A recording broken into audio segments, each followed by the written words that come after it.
Bonjour et bienvenue dans cette vidéo très chouette qui va vous montrer 5 lieux que vous ignorez probablement au Vietnam. Le tonnerre gronde, c'est pas grave. Peut-être que vous les connaissez, peut-être pas. Dans les deux cas, cette vidéo est faite pour vous. On commence tout de suite par le premier lieu au sud du Vietnam qui est un peu spécial. Depuis 1990, cette maison, en plein cœur de Dalat, continue d'exposer sa créativité organique et de prolonger ses paroisses surréalistes. Cette folie artistique me rappelle beaucoup le travail d'Anderwasser à Vienne. La Crazy House, officiellement appelée Hong Nha Guest House, est une maison hors du commun qui a été imaginée par l'architecte vietnamienne Dong Viet Nha. Son idée ? Créer un lieu qui ressemble davantage à une œuvre d'art vivante qu'à un bâtiment classique.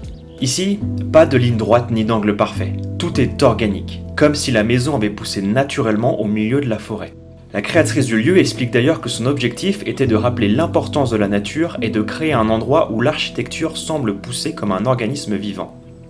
Le bâtiment ressemble à un immense arbre avec des racines, des tunnels, des escaliers sinueux et des passerelles suspendues qui donnent l'impression de se promener dans le village d'Hobbiton ou dans un conte des frères Grimm.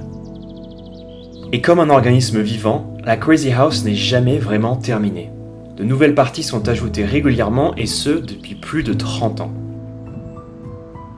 Pour voir un autre endroit intemporel mais cette fois 100% naturel, il faut remonter un peu au nord du Vietnam. À 2 heures de route d'Hanoï, Ninh Binh offre une échappée paisible, loin du bruit et des distractions des grandes villes vietnamiennes. En 2014, ce site a été reconnu pour sa beauté naturelle et son importance culturelle et historique. Alors découvrons ensemble pourquoi cette Halong Bay sur Terre vaut clairement le détour. Au lieu de surgir de la mer comme à Halong, les immenses formations karstiques émergent ici au milieu des rizières et des rivières. Le paysage s'est formé il y a des millions d'années. Cette région était alors un ancien fond marin dont le calcaire a été soulevé par les mouvements de la Terre. Avec le temps, la pluie et les rivières ont sculpté cette roche pour créer les immenses pics et les grottes que l'on voit aujourd'hui. La meilleure façon de découvrir Ninh Binh reste de prendre un petit bateau traditionnel. Les rameurs vous emmènent lentement entre les falaises, à travers des rivières étroites et même sous certaines grottes creusées dans la roche. Généralement, ce sont des bateaux 4 places et un lieu assez touristique. Donc en fonction du nombre de personnes que vous êtes, et si vous voulez le bateau pour vous, achetez toutes les places disponibles pour un tour VIP. Si après votre tour privé vous voulez prendre un peu de hauteur, grimpez jusqu'au sommet de Nuoi No Long, la montagne du Lying Dragon. Après quelques centaines de marches, la récompense est incroyable. Une vue panoramique sur les rizières, les pics calcaires et les rivières sur lesquelles vous êtes laissé porter un peu plus tôt.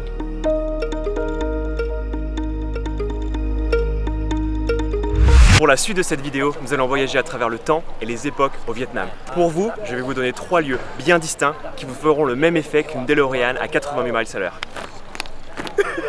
Le premier de ces 3 endroits vise une période bien précise de l'histoire du Vietnam, celle des Nguyen, la dernière famille royale du pays. On va s'intéresser ici à ceux qu'ils ont laissés derrière eux, ou plutôt devrais-je dire ceux qu'ils ont laissés derrière eux. Je suis maintenant près de Hue, où se trouve la tombe impériale de Khai Dinh, l'un des tombeaux les plus étonnants des empereurs Nguyen. Contrairement aux autres tombeaux, souvent intégrés dans la nature, celui-ci ressemble presque à un immense palais posé sur la montagne. Sa construction a commencé en 1920 et a duré 11 ans. L'empereur Khai Dinh voulait un monument unique mélangeant plusieurs influences, architecture vietnamienne traditionnelle, mais aussi éléments européens comme le béton, le fer et certains motifs décoratifs. Pour atteindre le mausolée, il faut gravir un long escalier monumental gardé par des statues de mandarins et de soldats en pierre, figées comme une cour impériale éternelle. Mais la vraie surprise se trouve à l'intérieur. Les murs, les colonnes et les plafonds sont recouverts de mosaïques incroyablement complexes, réalisées à partir de milliers de fragments de porcelaine et de verre colorés. Dans la salle principale, le plafond est peint d'une immense fresque céleste aux couleurs éclatantes. Et à son centre, sous un baldaquin richement décoré, se trouve la statue en bronze de l'empereur Khai Dinh, assis sur son trône, veillant symboliquement sur son propre tombeau. Tous ces petits détails donnent à ce mausolée une atmosphère presque théâtrale et irréelle. Le fait que je sois français et que cette vidéo soit dans la langue de Molière, je me dois, dans l'endroit suivant, de mentionner la période de colonisation française. Pour ça, prenons l'exemple à Hanoï, la capitale, et son quartier français. Le quartier français de Hanoï est un endroit qui contraste complètement avec les rues animées et labyrinthiques du vieux quartier. Ces larges avenues bordées d'arbres et ces élégantes villas aux façades jaunes remontent à la période coloniale française, lorsque le Vietnam faisait partie de l'Indochine française entre la fin du 19e siècle et 1954. Les Français y construisent des bâtiments officiels, des résidences et des institutions inspirées de l'architecture européenne, opéras, hôtels, ministères et grandes villas pour les administrateurs coloniaux. Honnêtement, cette maison juste là pourrait être n'importe où en France. Et celle-ci, qui sait, a peut-être appartenu à un de mes ancêtres. Le quartier est conçu comme une ville européenne en Asie, avec des boulevards spacieux, des jardins et des bâtiments monumentaux qui contrastent fortement avec l'urbanisme vietnamien traditionnel. Regardez, ils ont même un petit bouquin sur Napoléon dans ce café. Une fierté, je sais pas, mais en tout cas, j'étais content.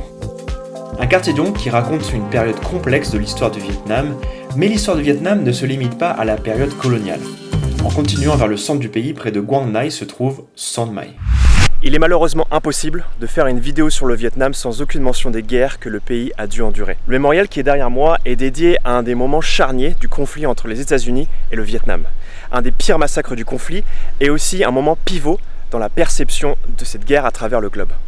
Nous sommes à Son Mai, dans la province de Quang Ngai au centre du Vietnam. C'est ici que se trouve aujourd'hui le mémorial de My Lai, un lieu de mémoire dédié à l'un des événements les plus tragiques du massacre de My Lai pendant la guerre du Vietnam. Le 16 mars 1968, des soldats américains entrent dans ce village, soupçonnés d'abriter des combattants Vietcong. Mais au lieu d'une bataille, ils rencontrent surtout des civils, des femmes, des enfants et des personnes âgées. Au cours de la matinée, plus de 500 habitants seront tués de sang-froid. Les maisons sont incendiées, les rizières détruites et le village pratiquement anéanti. Pendant un temps, l'événement est dissimulé, mais grâce aux témoignages de soldats et au travail de journalistes, la vérité finit par éclater au grand jour, provoquant un choc immense aux États-Unis et dans le monde entier. L'affaire deviendra l'un des symboles les plus marquants des atrocités de la guerre. Aujourd'hui, le mémorial de Son Mai a été construit à l'emplacement même de l'ancien village. On peut y voir des fondations de maisons conservées, des statues commémoratives et un musée qui retrace les événements à travers des photographies, des témoignages et des documents d'époque. Bon, c'est loin d'être l'événement le plus joyeux de toute cette vidéo, donc je ne pouvais pas arrêter là. Me voici maintenant à Hoi An, et à Hoi An, au centre du Vietnam, on peut faire quelque chose d'assez cool, même de très spécial. La chose là, c'est de se faire tailler son costume sur mesure. Hier, je suis allé dans la boutique de Bao Diep, qui est dans le centre-ville, dans la vieille ville, et là-bas, ils vous prennent toutes vos mesures, de haut en bas, les tours de hanche, les épaules, pour être sûr que votre costume vous convienne parfaitement. De base, j'y allais juste pour un costume, et finalement, ils m'ont vendu un costume et 2 chemises. Du bon matos, c'est du mérino, mais ouais. Bon, je vous l'accorde, ce dernier lieu était un peu brouillon, mais désormais je possède un costume fait sur mesure et ça, c'est la classe. Vagabond, cette vidéo arrive à son terme, j'espère que vous l'avez aimé. Si c'est le cas, n'hésitez pas à vous abonner, partager, liker, vous savez, ça m'aide énormément. En attendant d'autres vidéos, je vous souhaite plein de voyages et une santé de fer. Tam bien!